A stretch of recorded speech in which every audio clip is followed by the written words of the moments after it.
cet après-midi. Alléluia. À une seule personne. C'est juste Pasteur Park qui est dans la joie. Qui est dans la joie cet après-midi? Alléluia.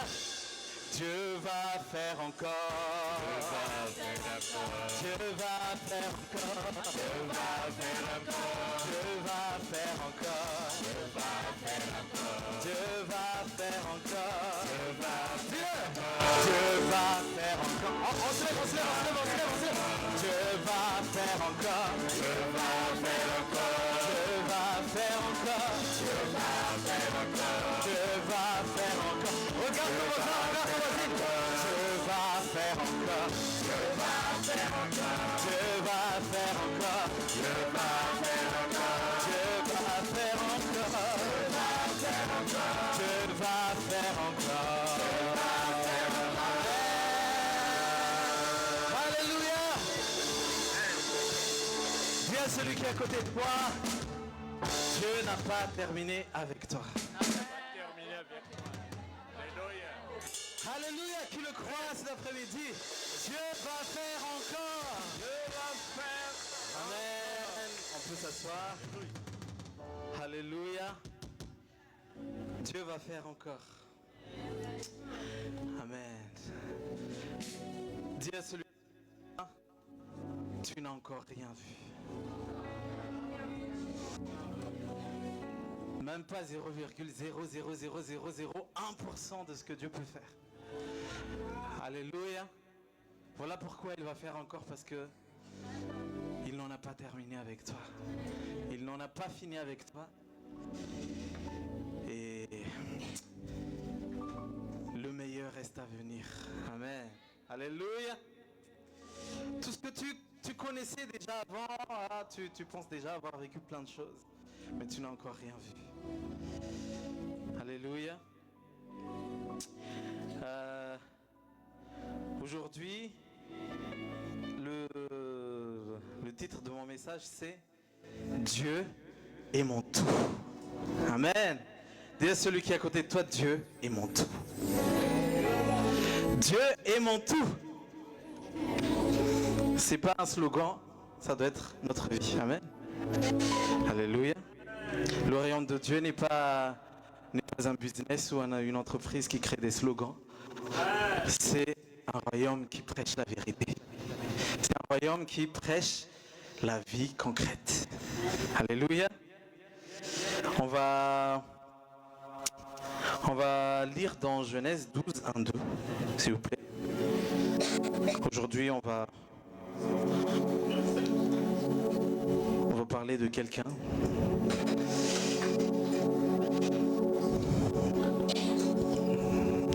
qui a marqué l'histoire. Genèse 12, 1, 2. 12, 1 à 2.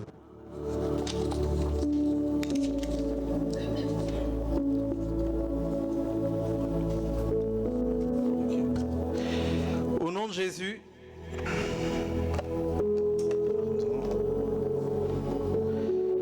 Jésus, l'Éternel dit à Abraham, va-t'en de ton pays, de ta patrie et de la maison de ton père dans le pays que je te montrerai. Verset 2. Je ferai de toi une grande nation et je te bénirai, je rendrai ton nom grand et tu seras une source de bénédiction. On va passer au 3 aussi, s'il vous plaît. Verset 3. Je bénirai ceux qui te béniront et je maudirai ceux qui te maudiront. Et toutes les familles de la terre seront bénies en toi. Amen. Alléluia. En fait, dans ce chapitre, pour nous mettre un peu dans le contexte, l'histoire, c'est dire que la Bible passe maintenant de l'histoire du monde en général, dans sa globalité, pour se focaliser sur l'histoire d'une personne en particulier. C'est-à-dire que avant le chapitre 12, la Bible parle du monde de manière générale. Il a parlé par exemple de la création du monde en Genèse 1. de la création du monde, comment a été créé le monde, quelle est l'origine du monde. Et après il a parlé de la désobéissance de l'homme qui a impacté toute l'humanité. Après il a parlé du déluge au temps de Noé, parce que les gens étaient violents, étaient pécheurs. Et il a parlé de la tour de Babel, qui était l'origine de toutes les différentes langues, toutes les différentes cultures et tous les différents pays. C'est-à-dire que la Bible parle de manière générale du monde en général, avant le chapitre 12. Mais là, il a décidé, la Bible a décidé de se concentrer sur un homme en particulier. Il a décidé de se concentrer sur l'histoire d'un homme en particulier qui s'appelle Abraham. Et c'est la première fois que la Bible fait un gros plan sur un homme en particulier. Et il va continuer à le faire jusqu'à la venue de Jésus. Il va continuer. La Bible ne va plus parler d'autre chose que de l'histoire d'un homme en particulier ou d'une femme en particulier. Et donc c'est la première fois qu'il fait un gros plan sur un homme en particulier et laisse de côté le reste. Et laisse de côté tout le reste. Peut-être qu'à ce moment-là, il y avait plein de choses qui se sont passées.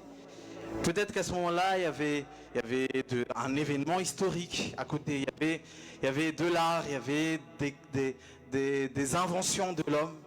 Par exemple, à l'époque d'Abraham, les historiens disent que c'est à cette époque-là que, par exemple, la charrue a été créée. La charrue pour l'agriculture. Des systèmes d'irrigation pour l'agriculture. De la métallurgie pour créer des armes et des outils du quotidien. Mais tout ça, c'est pas mentionné dans la Bible. Il y a d'autres livres qui parlent de ça. Mais Dieu veut se concentrer sur l'histoire d'un homme qui s'appelle Abraham. Et on voit par là que Dieu ne voulait même pas. En fait, le cœur de Dieu, c'est de ne pas seulement avoir une relation avec l'humanité en général, avec les hommes en général, mais il voulait avoir une relation personnelle avec chaque personne. Dieu veut avoir une relation personnelle avec chaque personne. Dieu montrait déjà par là qu'il voulait avoir une relation personnelle avec l'homme. Il n'était plus en relation avec l'humanité tout entière, mais il voulait être en relation avec un homme en particulier. Et son cœur était d'être en intimité profonde avec chaque personne, mais non pas juste une relation globale avec l'humanité. Sache que Dieu tient à sa relation avec toi. Sache que Dieu tient à sa relation avec toi. Pas juste à sa relation avec l'Église en général, mais avec sa relation avec toi en particulier. Il veut discuter avec toi personnellement. Il veut échanger avec toi personnellement. Avec toi en toute simplicité et honnêteté. Amen. C'est pas juste, il y a quelqu'un qui prie déjà pour moi, c'est bon. En fait, je suis enfant de pasteur, c'est bon. Mon grand-père, il a construit telle église. Ou encore, j'ai beaucoup d'amis chrétiens. Je ne sors qu'avec des chrétiens. Je ne fais des programmes qu'avec des chrétiens. Je suis proche de tel prophète, de tel chanteur, de tel adorateur. Je le connais très bien, ce pasteur. Je connais telle ou telle personne qui est vraiment remplie du Saint-Esprit, qui prie beaucoup. Ok, tu les connais, mais toi, tu es comment? Toi, tu es comment? Qu'en est-il de ta relation avec Dieu? Qu'en est-il de ton intimité, de ta communion avec Dieu? Si ton ami chrétien, ok, il prie tous les soirs, c'est pas sa prière qui va faire que tu pries aussi. Il lit la parole de Dieu tous les soirs. C'est pas la salle. Si lui il lit la parole de Dieu, c'est lui qui va être édifié, c'est pas toi.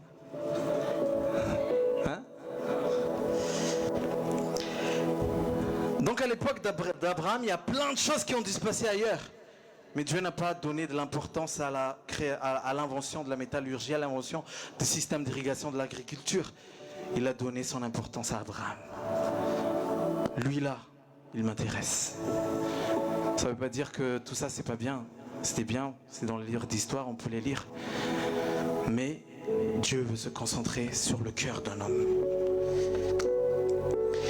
Et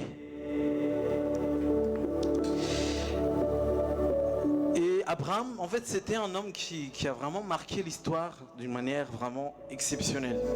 Pourquoi? Parce que c'est l'un des personnages les plus importants des trois religions majeures monothéistes.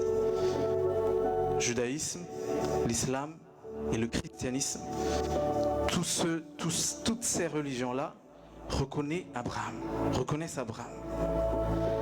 remontent à Abraham. Parce que ce sont des descendants d'Abraham. Les Juifs, les Arabes, et nous les chrétiens aussi, on est des descendants d'Abraham à travers Jésus.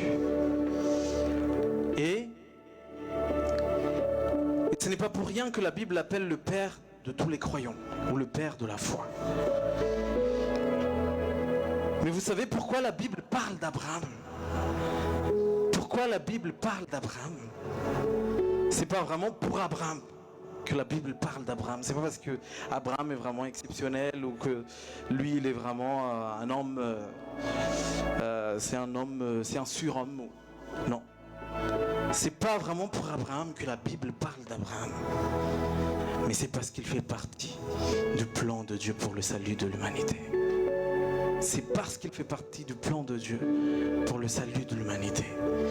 Et la raison d'être d'Abraham est de nous ramener à Jésus. La raison de l'histoire d'Abraham est de nous pointer vers Jésus. C'est-à-dire que tous ceux qui croient en Abraham, sans vouloir croire en Jésus, n'ont pas compris que le but de l'histoire d'Abraham est de nous ramener à Jésus. Donc ils sont tombés dans l'erreur. Vous savez, seul Jésus attire l'attention de Dieu. Depuis le commencement jusqu'à maintenant, seul Jésus attire l'attention de Dieu. S'il a parlé d'Abraham, c'est parce que Abraham nous ramène à Jésus, à l'histoire de Jésus. Et maintenant, si Dieu est avec toi, si Dieu te considère comme son fils, c'est parce que tu as Jésus en toi. Jésus est le seul qui intéresse Dieu. Et Abraham a eu cette bénédiction. Tous les peuples de la terre seront bénis à travers toi. Mais pas seront bénis en toi. C'est pas en Abraham que les peuples de la terre seront bénis, c'est à travers lui. Et à travers lui, son descendant, il y a un descendant qui s'appelle Jésus. La parole depuis la Genèse vers l'Apocalypse pointe vers Jésus-Christ. Montre Jésus-Christ, on a déjà parlé de ça. Jésus, centre de tout. Et moi aussi, je ne sais pas vous, mais moi aussi je veux que depuis le commencement de ma vie jusqu'à la fin, que ma vie pointe vers Jésus. Alléluia. Depuis le commencement de ta vie jusqu'à la fin, que ta vie pointe vers Jésus. Que ta vie ramène les autres à Jésus. Et qu'on viendra le jour où on racontera ma vie, on résumera ma vie et on parlera de ma vie. Que cette vie pointera les gens vers Jésus. Que ce témoignage pointe les gens vers Jésus. La finalité de toute chose doit être de pointer tout ce qui l'entoure vers Jésus. Je dors, mes yeux sont fixés vers Jésus. Je me lève, mes yeux sont fixés vers Jésus. Je mange, mes yeux sont fixés vers Jésus. Dans mon mariage, vous pouvez continuer? Mais alléluia. Dans mon célibat, dans mon travail, dans mes études, alléluia. Dans mon ministère, dans l'œuvre de Dieu dans ma journée, mes désirs, ma soif, ma passion, mes relations, mes paroles, ma prédication, mes chants, mes regards, dans ce que j'écoute, dans ce que je dis. Mes yeux sont fixés vers Jésus. Alléluia. De la Genèse à l'Apocalypse, mes yeux sont fixés vers Jésus.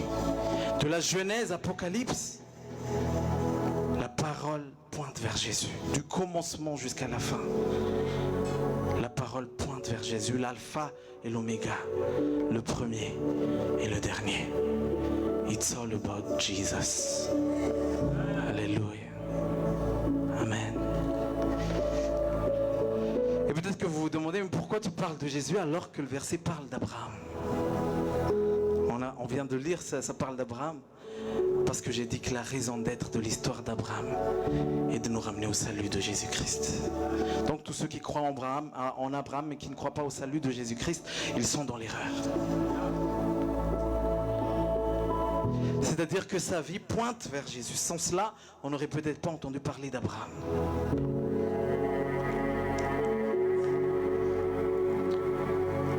Amen. Est-ce qu'on peut voir juste dans Genèse 11, s'il vous plaît, 31? Genèse 11, 31. Là commence l'histoire d'Abraham avec sa famille. Térak, c'est le père d'Abraham, Térak. Térak prit Abraham, son fils, et Lot, fils d'Aran, c'est le frère d'Abraham. Aran, il est mort jeune. Ils n'ont pas pu faire ce voyage jusqu'au bout. Fils de son fils. Et Saraï, sa belle-fille, Saraï, femme d'Abraham, son fils. Ils sortirent ensemble d'Ur en Chaldée pour aller au pays de Canaan. Ils vinrent jusqu'à Charan et ils y habitèrent. Alléluia. Vous voyez, je vous mets un peu dans le contexte. C'est-à-dire que quand on lit le chapitre, juste le verset après ça, on ne va pas voir, mais on a déjà lu tout à l'heure, dans 12.1. Non, restez sur 31 s'il vous plaît. Dans 12.1, quand on a lu tout à l'heure, c'est l'Éternel qui a dit en fait à la famille d'Abraham de partir de là où ils étaient pour aller au pays de Canaan. Et ils habitaient à Ur. C'est-à-dire que Abraham il a grandi à Ur. Et Ur c'est l'Irak actuel. Donc Abraham il a grandi en Irak pour aller au pays de Canaan. Le Canaan c'est la Palestine actuelle. Et donc il est parti de l'Irak jusqu'à la Palestine. C'est ça l'ordre de Dieu. D'Ur jusqu'à Canaan, jusqu'au pays de Canaan. Mais je ne sais pas ce qui s'est passé dans la tête de Térak, parce que c'est Térak qui doit prendre les décisions. Il est le père d'Abraham, donc c'est lui qui doit décider du sort de la famille. Mais on voit juste tout en bas qu'ils vinrent jusqu'à Charan et ils y habitèrent. Mais Dieu n'a pas dit de rester à Charan, Dieu a dit d'aller à Canaan. Vous voyez, de base ils sortirent ensemble d'Ur en Chaldée pour aller au pays de Canaan. Mais ils ne sont pas allés jusqu'au pays de Canaan, ils vinrent jusqu'à Charan. Charan c'est la Syrie. Ils y habitèrent. Ils sont restés là. Je ne sais pas ce qui s'est passé pendant ce temps-là, il y a très peu de détails. Mais Térak était peut-être découragé parce que entre Ur et Canaan, entre Ur et Charan, où ils étaient restés, il y a environ 1000 kilomètres. 1000 kilomètres. Et à ce moment-là, il n'y avait pas d'autoroute. Il n'y avait pas d'autoroute, il n'y avait pas de voiture, il n'y avait pas de péage pour aller plus vite. Il n'y avait pas ça. Déjà, nous, on va en Haute-Savoie, 500 km, on se plaint des fois. Donc, eux, 1000 km, avec tout leur valise là, qui a déjà déménagé? Qui a déjà déménagé? Vous voyez, ils ont porté leur frigo, ils ont porté leur lave-linge pendant 1000 kilomètres. C'était dur. Et entre Charan jusqu'à Canaan, il y avait encore 800 kilomètres. Peut-être qu'ils se sont dit, c'est trop dur. Trop dur, Seigneur, on va rester à Charan, Canaan. C'est trop loin ça. Déjà, on a fait 1000 kilomètres, tu devrais être content. N'est-ce pas? Et donc il s'arrête à Charan. Mais ce qu'il faut savoir, c'est que Ur et Charan, c'était des villes qui étaient dominées par les Cananéens. C'était des villes qui étaient dominées par les Cananéens. Et Cananéens, c'est les descendants de Canaan. Canaan, c'est le petit-fils que Noé a maudit. A maudit, c'est le fils de Cham. Charan était également une ville très florissante, une ville urbaine, civilisée. C'est-à-dire qu'Abraham, c'était un citadin, c'était quelqu'un de cultivé, c'était quelqu'un de riche. Parce que quand on voit quand Dieu lui a dit de quitter, il a quitté avec ses serviteurs, ses bœufs, ses ânes, etc. Donc il était riche. C'est-à-dire qu'à ce moment-là, la famille d'Abraham, ils avaient sûrement un bon business familial, une famille équilibrée. Ils étaient déjà implantés à Charan. Ils avaient déjà leur vie tranquille. Abraham au pays des merveilles. Et il avait tout ce qu'il faut. La vie, vraiment, la belle vie, quoi. Imagine, c'est comme si tu étais en France et que tout va pour le mieux. Tu as un très bel appart, tu as une voiture dernière génération, tu es manager d'une équipe de 10 personnes. Ça va très bien la vie, avec un salaire de 60K par an. Tous tes amis sont ici, tu as ta petite vie tranquille. Mais imagine qu'à un moment donné, Dieu vient chambouler tout ça. Dieu vient chambouler tout ça. Dis à celui qui est à côté de toi, des fois Dieu veut tout chambouler. Des fois Dieu veut tout chambouler. Alléluia. Et c'est ce qui est arrivé à Abraham. Il était à Charan, il avait la belle vie, ville très florissante, civilisation avancée, comme j'ai dit tout à l'heure, un pays très développé. Mais ils se sont arrêtés à Charan du coup avec sa famille, alors qu'il devait aller à Canaan de base. Dis à celui qui est à côté de toi, ne t'arrête pas en si bon chemin. Ne t'arrête pas en si bon chemin, ne t'arrête pas à mi-chemin. Le chemin n'est peut-être pas facile. Le chemin est semé d'embûches, rempli de choses qui nous attirent, qui attirent nos yeux, comme Charan.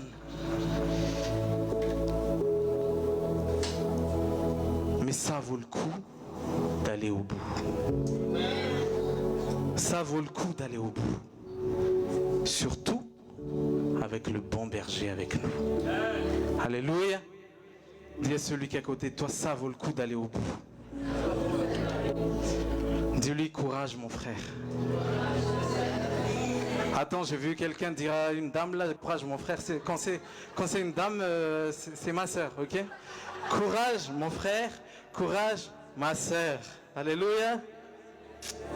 Alléluia.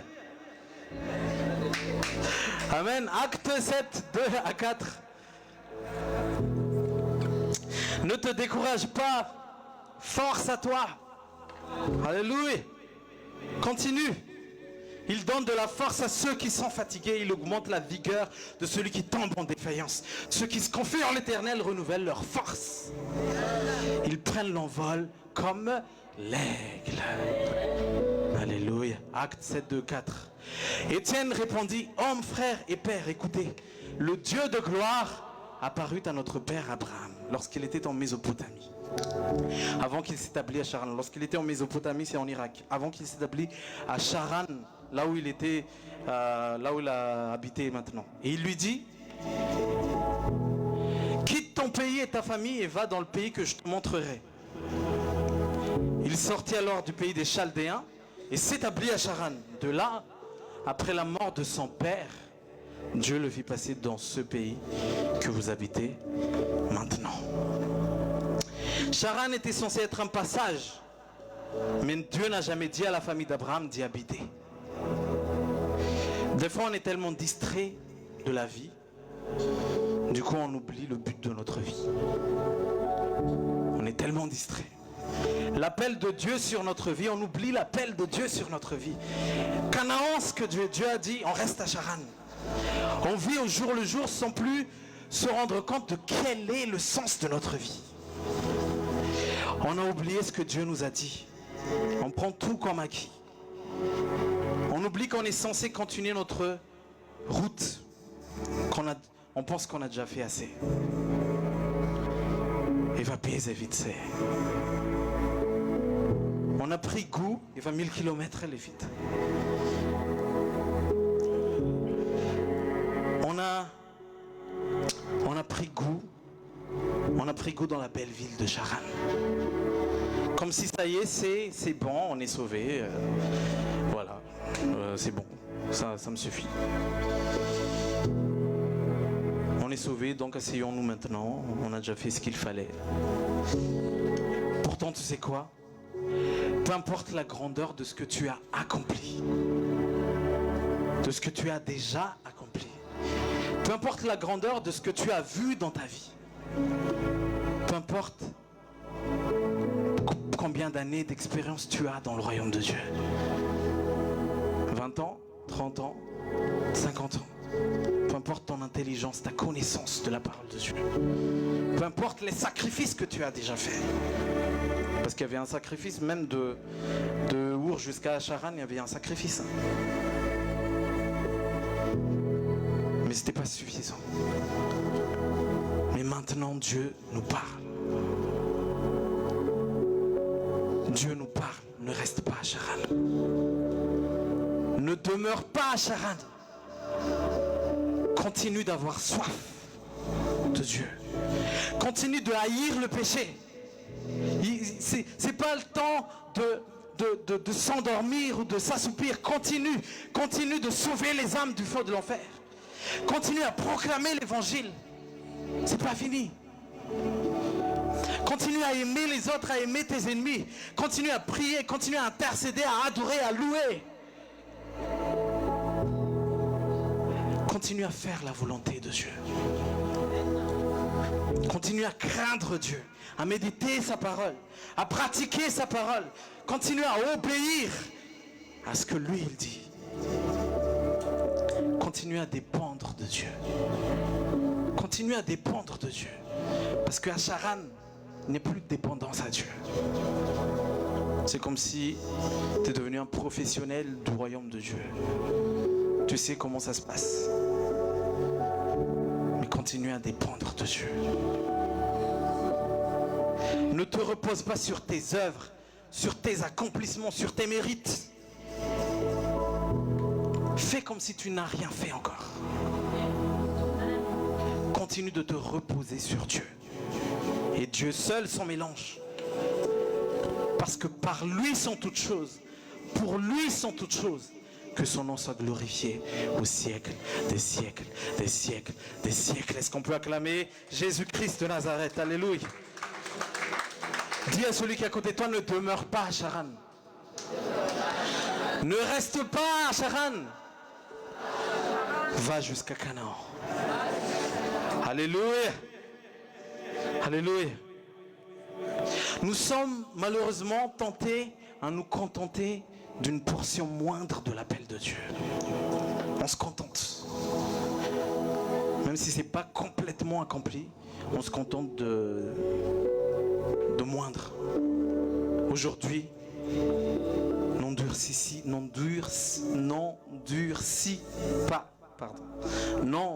pas ton cœur. Sois prêt à continuer. Sois prêt à avancer. Alléluia. Vous savez que si Abraham était conscient de la beauté et de l'appel de Dieu, et que s'il savait que c'était à Canaan que Dieu l'attendait, il ne serait jamais resté à Charan. Si toi et moi aussi on est conscient de la beauté de l'appel de Dieu sur notre vie, de l'héritage qui nous attend, du sacrifice de Jésus, de sa résurrection, si on est conscient de la beauté de sa résurrection, la beauté de notre espérance en Christ, on commencera à ne plus se soucier de notre position dans ce monde. On commencera à ne plus se soucier, à ne plus être attaché au trésor de ce monde, à ne plus être attaché à l'argent, aux richesses, parce que je sais que dans tous les cas, Dieu ne me laissera pas tomber. Dans tous les cas, Dieu ne m'abandonnera jamais. Parce que je sais qu'il est ma source, il est mon bien. Quand je me perds, il prend ma main. Alléluia. Vous connaissez ce chant? Alléluia. Dieu est mon tout. Dieu est mon tout. Vous savez, Charan, c'est le statu quo, c'est l'autosuffisance, c'est la zone de confort, c'est la stagnation. Vous stagnez à Charan. Vous avancez pas, vous restez à Charan. Si tu restes à Charan, tu ne vas jamais arriver à Canaan. C'est la stagnation, tu stagnes. C'est un monde où on croit qu'on n'a pas besoin de Dieu. C'est un monde où on est endormi. On se laisse distraire. Peut-être que je suis à Charan en ce moment. Pour être honnête avec vous, je suis peut-être à Charan en ce moment. Tu es peut-être à Charan en ce moment aussi. Voilà pourquoi Dieu nous parle aujourd'hui. Voilà pourquoi Dieu a décidé de nous parler aujourd'hui. Et il nous apporte un message. C'est parce qu'il nous aime trop pour nous laisser à Charan. Alléluia. Il veut qu'on accomplisse ce à quoi il nous a appelés. Abraham devait quitter Charan et les choses qui lui retiennent, la culture, les traditions, les habitudes, tout. Il n'a pas été appelé à juste bouger géographiquement. C'est-à-dire de Charan jusqu'à Canaan, en gardant la même mentalité, la même façon de penser. Tout doit changer. Quitte, dit Dieu. Quitte. Dis à celui qui est à côté de toi, quitte. Tout doit changer. C'est le déstockage, tout doit disparaître. Amen. Alléluia. Amen. Voilà pourquoi Jésus a dit, ce n'est plus à Jérusalem, ni sur cette montagne qu'on adorera Dieu.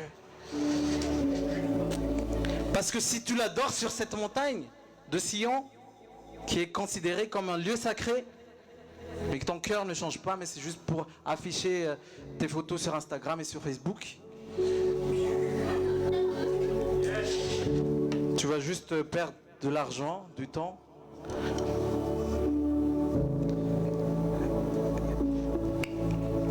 Tu vas juste perdre du frais d'avion. Et tu vas être fatigué parce que la montagne de Sion, c'est une montée. Hein. Dieu préférait largement que tu pries dans les toilettes et que ton cœur change. Que de prier sur la montagne de Sion avec la fierté d'être sur la montagne de Sion, tout simplement.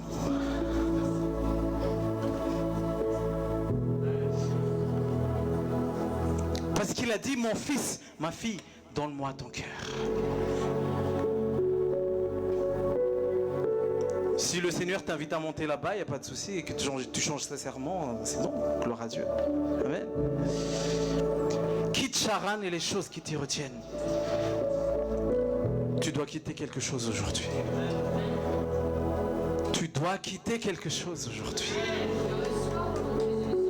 Amen. Qui reçoit comme ta Hortense au nom de Jésus? Alléluia. Thank you, Jesus. Amen. Alléluia. Tu dois quitter quelque chose, tu dois quitter l'assoupissement, tu dois quitter l'endormissement, tu dois quitter la paresse, tu dois quitter le caractère, comme la jalousie, tu dois quitter ça. Tu dois quitter la haine, tu dois quitter le péché, tu dois quitter l'impudicité, tu dois quitter les addictions, les séries qui t'empêchent de prier là, quitte. Les réseaux sociaux, si ça te prend plus trop de temps, quitte. L'alcool, quitte. La pornographie, quitte. Amen. Tu dois quitter des relations toxiques. Des relations qui ne te font pas avancer dans la volonté avec Dieu. Dans la volonté de Dieu, pardon. Des relations qui te font reculer. Si c'est des relations qui t'emmènent en boîte de nuit, quitte. Si c'est des relations qui t'emmènent à des discussions négatives, à des discussions du mal des autres, à chaque fois, quitte. Peut-être que tu dois quitter une sécurité que tu penses être une sécurité de ce qui t'est déjà familier. Des mauvaises habitudes. Matthieu 16, 24.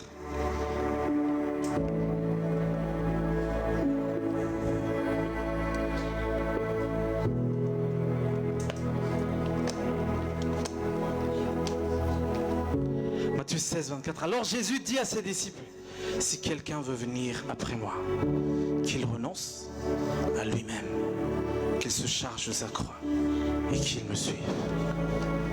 La vie pour suivre Jésus est une vie de renoncement à soi-même. Tu dois quitter des choses.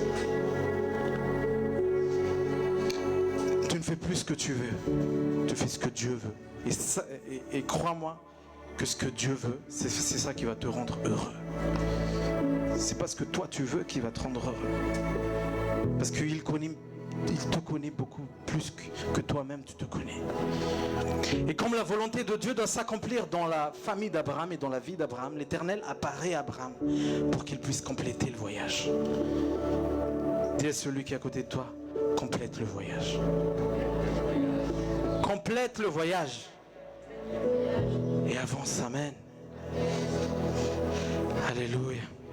Même si ça coûte de reprendre le frigo, de reprendre le lave-linge, de reprendre le lit, hein? Et même si ça coûte de devoir prendre le camion de tonton Péter, amen.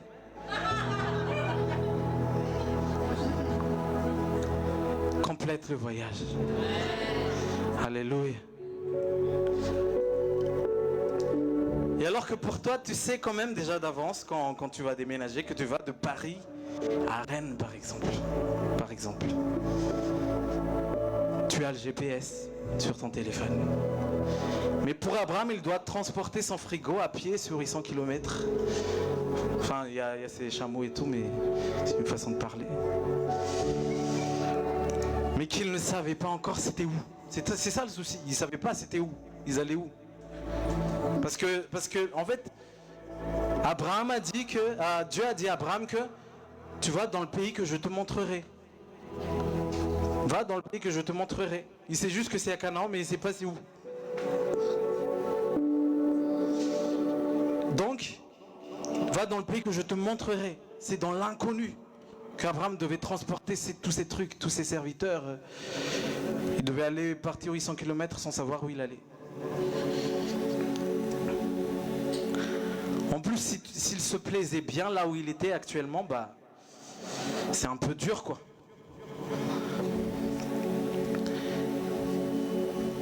Et on lui a dit Canaan. Et Canaan, c'était une nation qui était un peu moins civilisée, moins développée que Charan, là où ils étaient actuellement. Et des fois, on est trop content. Par exemple, quand un pasteur, un prophète nous dit tu vas aller aux États-Unis. Amen. Tout le monde dit Amen. Je vais aux États-Unis. Mais j'ai jamais entendu un pasteur dire tu vas aller au Zimbabwe, par exemple. Ou au Soudan. J'ai jamais entendu ça. Est-ce que tu vas dire Amen quand même Amen. Et pour Abraham, c'était ça. Hein. Il était aux États-Unis, Dieu lui dit d'aller au Zimbabwe, par exemple. Pourtant, Abraham obéit à Dieu promptement. En fait, avant, il ne pouvait pas faire grand-chose parce qu'il y avait encore son père.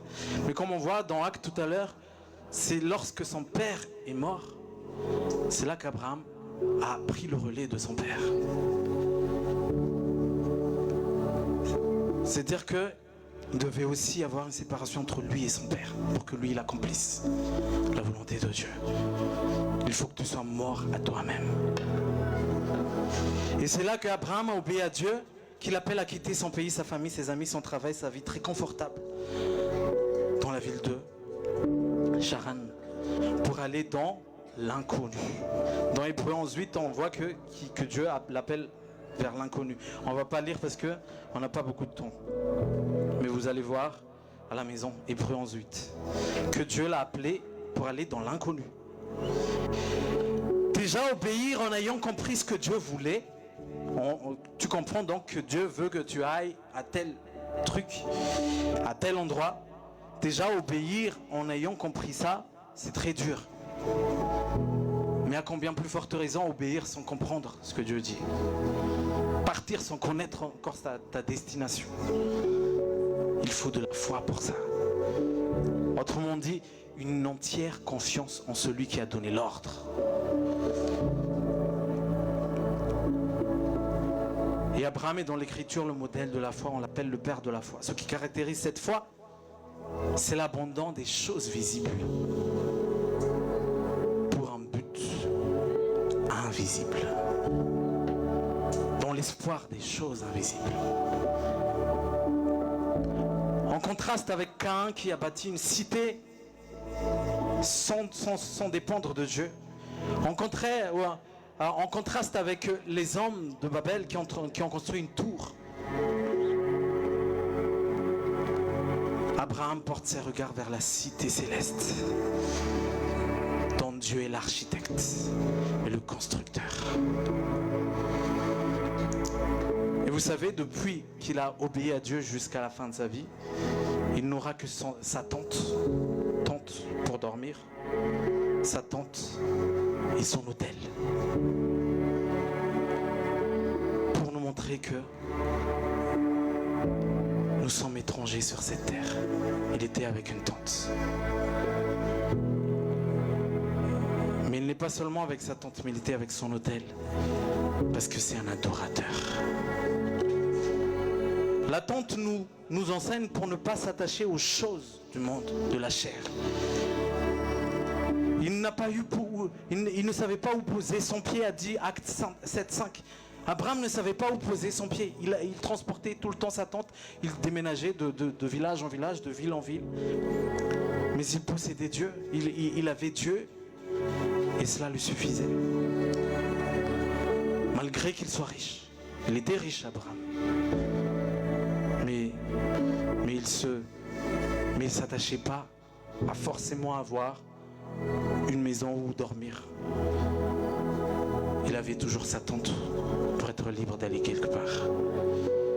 Il avait aussi l'autel pour servir et obéir au seul vrai Dieu sans compromis.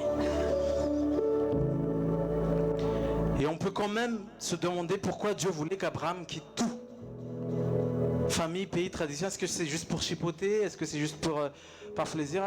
Je m'ennuie un peu là, je vais énerver un peu Abraham là. Est-ce que c'est ça? Non. Mais la réponse se trouve dans Josué 24:2. Josué 24:2.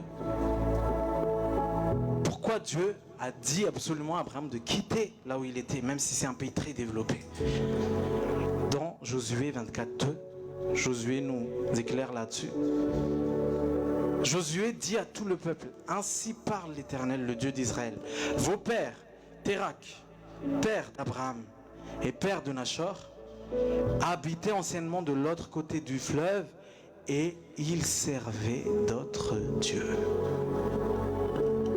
Vous voyez, ils habitaient à Charan. Qu'est-ce qu'ils faisaient là-bas? Ils servaient d'autres dieux. La réponse est simple, courte et déprimante. Abraham et sa famille étaient des idolâtres dans ce pays. Ils servaient d'autres dieux. ils rendaient un culte à d'autres divinités.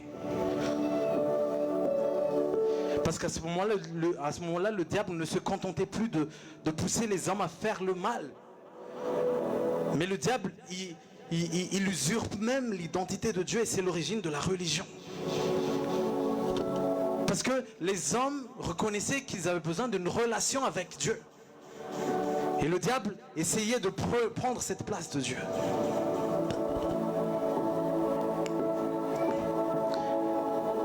Ils étaient idolâtres, comme nous. Il y a peut-être encore des idoles qui sont dans notre vie. Je le rappelle, que c'est quoi un idole? C'est des choses ou des personnes qui prennent la place de Dieu dans ta vie. Peut-être qu'Abraham et sa famille, ils étaient sincères dans leur culte quand ils étaient à Charan. Mais pourtant, ils servaient d'autres dieux. Peut-être qu'ils étaient sincères.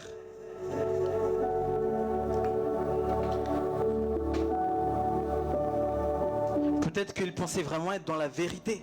Mais pourtant, ils étaient quand même dans l'idolâtrie. Voilà pourquoi il faut qu'on demeure dans la parole de Dieu.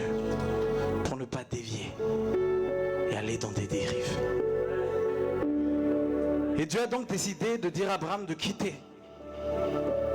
De lui consacrer. De consacrer cette famille, de consacrer un peuple. Les enfants d'Israël pour qu'ils quittent ce lieu rempli d'idolâtrie. Voilà pourquoi ce n'est pas tout ce que les autres font, toi aussi tu es obligé de le faire. Même si c'est des chrétiens. D'autres chrétiens qui ne connaissent pas encore vraiment leur identité, tu les vois faire certaines choses. Ce n'est pas pour autant que tu es obligé de faire comme eux. Non mais regarde, lui c'est un chrétien, c'est une chrétienne alors qu'il fait ça, alors qu'il fait telle chose. Donc si moi aussi je le fais, c'est pas grave, on est tous les deux chrétiens. Ton but n'est pas de ressembler aux chrétiens, ton but c'est de ressembler à Jésus. Alléluia. Sache que Dieu t'a mis à part, Dieu t'a consacré, tu n'es pas n'importe qui pour faire n'importe quoi. Tu n'es pas n'importe qui pour regarder n'importe quoi. Tu n'es pas n'importe qui pour dire n'importe quoi. Tu n'es pas n'importe qui pour écouter n'importe quoi. 1 Pierre 2, 9 à 10. Je vais aller plus vite. 1 Pierre 2, 9 à 10. Vous, au contraire, vous êtes une race élue, un sacerdoce royal, une nation sainte, un peuple acquis, afin que vous annonciez les vertus de celui qui vous a appelé des ténèbres à son admirable lumière. Amen. Amen. C'est pas parce qu'on fait pas comme tout le monde qu'on est malheureux. Moi je suis très heureux, je fais pas comme tout le monde. Hein? Et c'est pas de l'orgueil. C'est juste vivre ta vie conforme à la volonté de Dieu. Amen. C'est pas parce qu'on fait pas comme tout le monde qu'on est malheureux. Si tu te sens obligé même de suivre un groupe, de suivre une foule, de suivre un groupe de personnes parce que tu te sens exclu, sinon c'est là que tu es malheureux. Mais si tu arrives à te décider de ce que tu veux vraiment dans ta vie, de suivre la volonté de Dieu, c'est à partir de là que tu es heureux. En quittant, Abraham a démarré le plan de salut de Dieu pour l'humanité.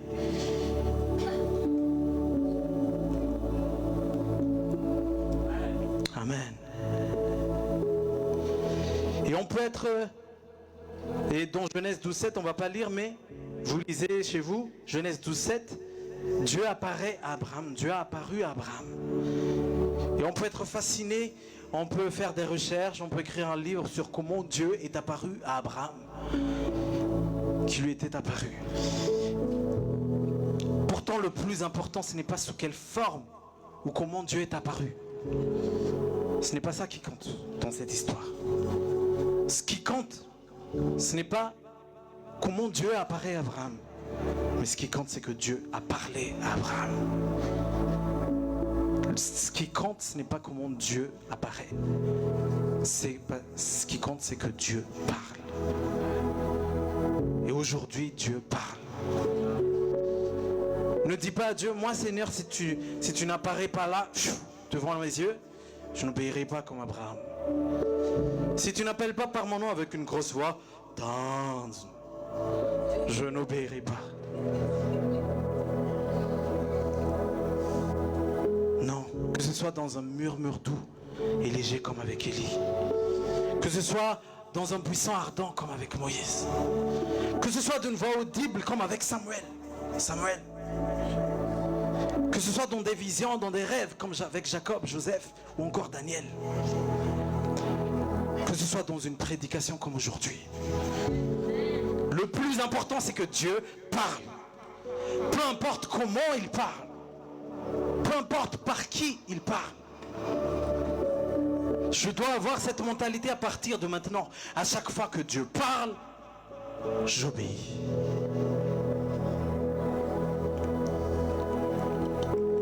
Dieu aime trop ses serviteurs pour les priver du bonheur d'une entière obéissance. Même si c'est dur au début. C'était dur pour Abraham de quitter tout ça. Mais en fait, parce que nous, on a tendance à tout de suite commencer dans les calculs, à compter les sacrifices qu'il faut pour accomplir la volonté de Dieu, à compter les empêchements, les difficultés, à trouver 1000 excuses, au lieu de courir dans le chemin de l'obéissance, avec enthousiasme et ardeur. Je le ferai, je suis déterminé, Seigneur, à le faire. Pourquoi? Parce que je te connais. Tu ne vas jamais me laisser tomber. Jamais tu me laisseras tomber. Jamais tu ne m'abandonneras. Donc je vais courir pour t'obéir. Parce que je connais celui qui m'a appelé. Sache que chaque pas que tu fais dans le chemin de l'obéissance est accompagné de la bénédiction de Dieu.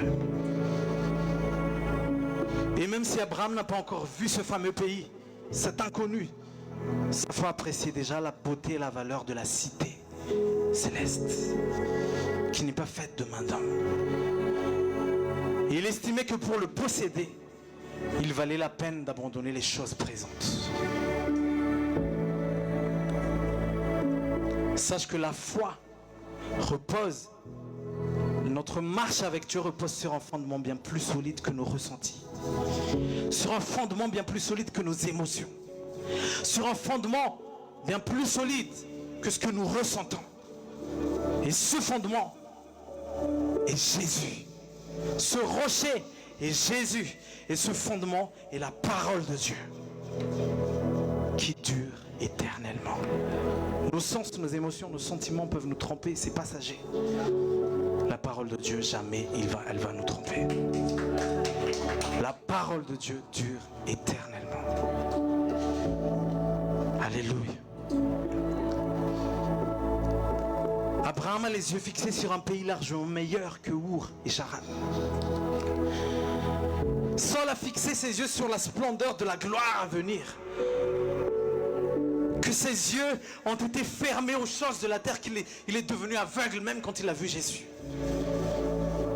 Pendant toute sa vie, l'amour de Jésus l'a tellement marqué, l'a tellement rempli, que ce qui comptait pour lui avant, ce que pour lui il a été attaché profondément, il les considère maintenant comme de la boue, afin de gagner Christ. Et nous, où est-ce qu'on en est? Dis à celui qui est à côté de toi, où est-ce que tu en es? Par rapport à Saul, par rapport à Paul, par rapport à Abraham. Est-ce que l'amour de Jésus nous a tellement marqués que nos yeux sont fixés sur l'espérance de la gloire, que nos yeux sont fixés sur la cité céleste, que nos yeux sont fixés sur un pays largement meilleur, les nombreuses demeures de la maison du Père, le royaume qui ne peut être ébranlé, une éternelle communion avec Jésus, où la douleur et l'obscurité ne peuvent entrer. toute l'éternité.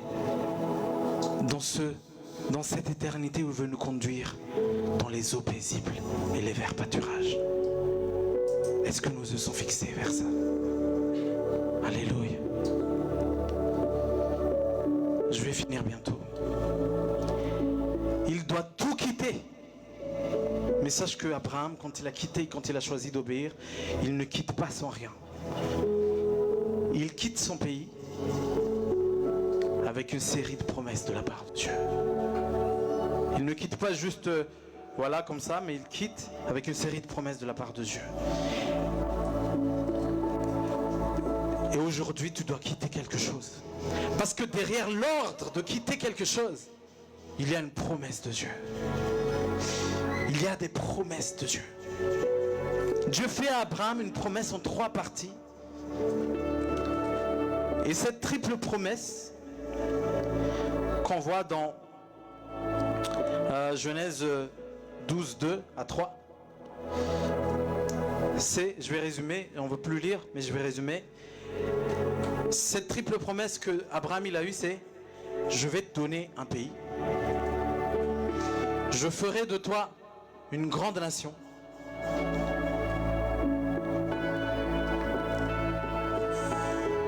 et je rendrai ton nom grand. Et Dieu a aussi non seulement fait des promesses avec nous, il a fait une alliance avec son sang. Et les promesses de Dieu dans son sang, c'est de nous racheter, de nous libérer, de nous restaurer, de nous guérir, de nous bénir. Il suffit juste de quitter Charan. Il suffit juste de quitter Charan.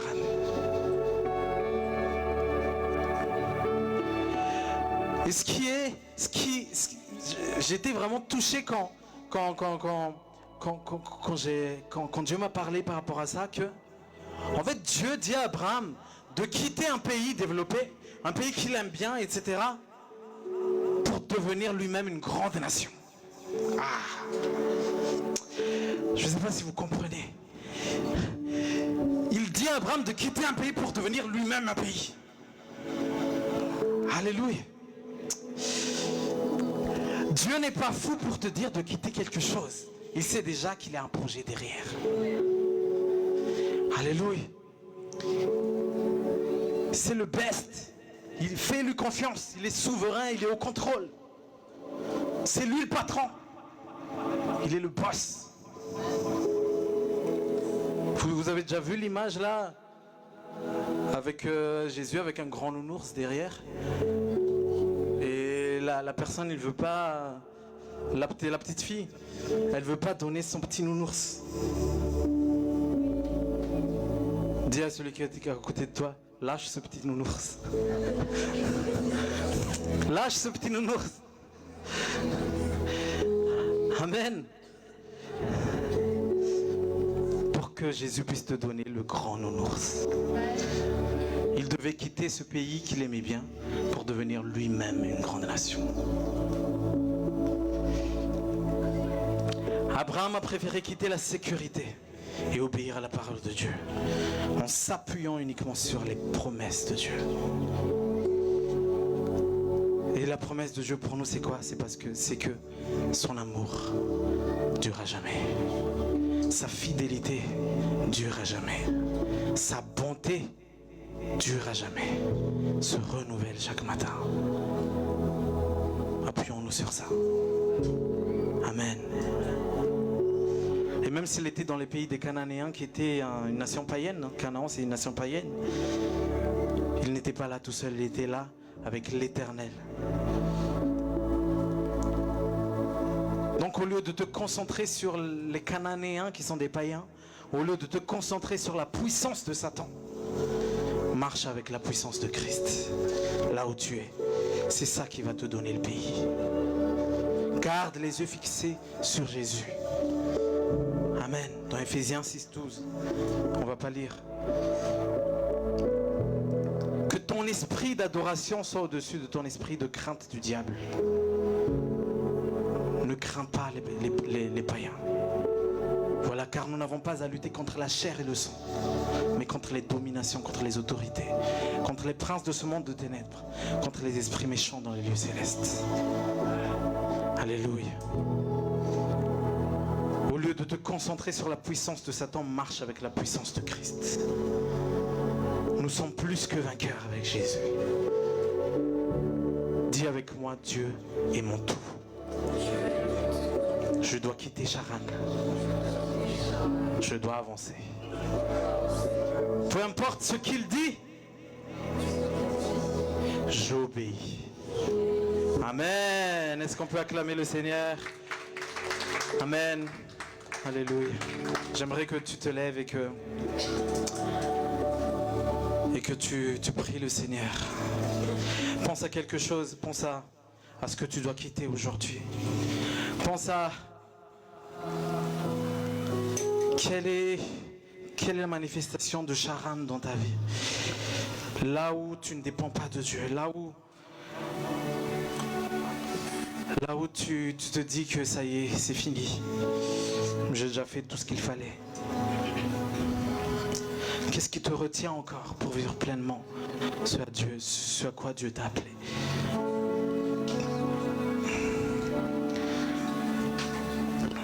Et aujourd'hui, décide de quitter.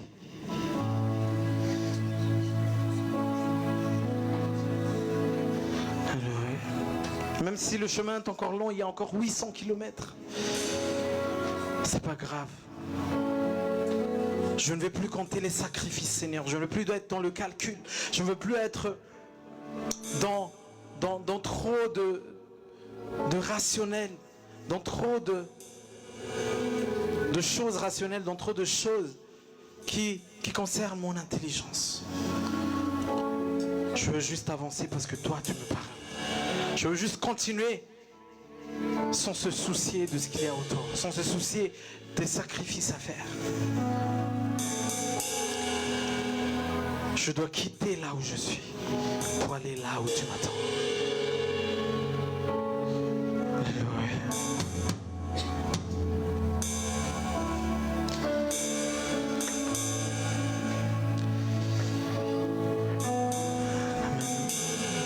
Tu es mon tout, Seigneur. Je veux être comme Saul. Tout ce qui comptait pour moi, tous ceux auxquels je me suis attaché, sont maintenant de la boue, afin de te gagner. Mes yeux sont fixés vers toi. Mes yeux sont fixés sur ton royaume, sur la beauté de qui tu es, sur la beauté de la cité céleste.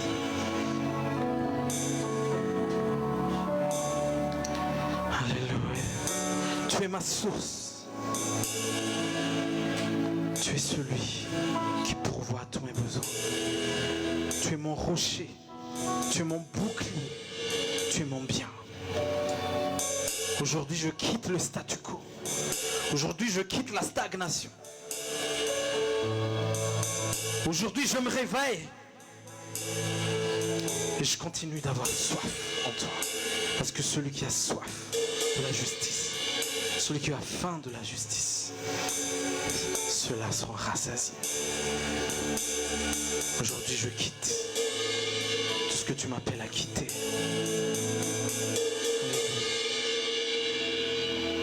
Au nom de Jésus. Amen. Amen. Est-ce qu'on peut acclamer le Seigneur? J'invite le prochain serviteur de Dieu.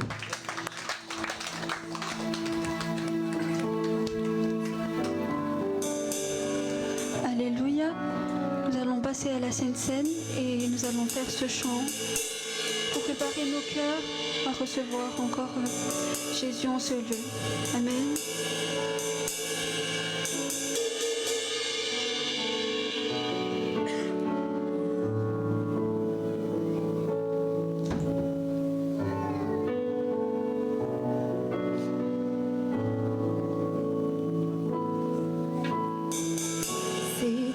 Cœur que je recherche dès que le soleil se lève.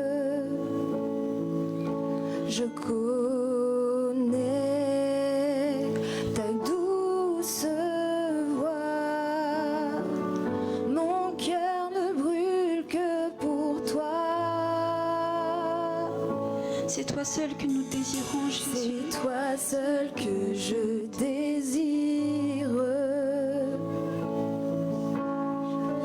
Même quand mes pensées chavirent, je connais ta douce voix. Jésus, tu m'attires à toi.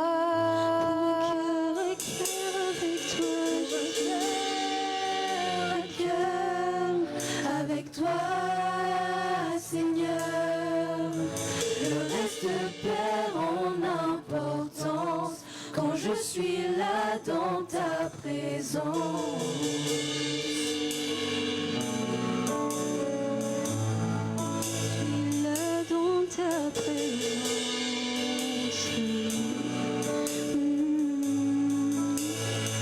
C'est toi seul que je désire, C'est toi seul que je désire. même quand nos pensées chavirent.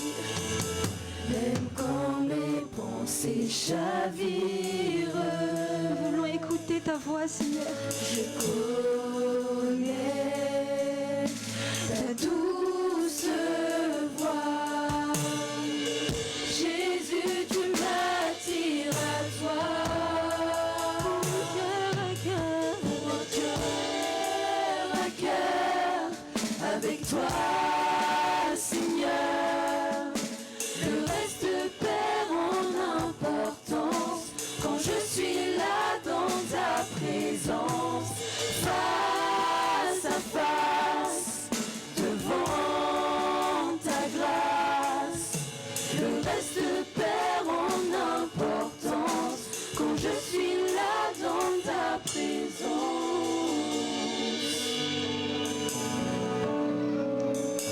Quand je suis là dans ta présence.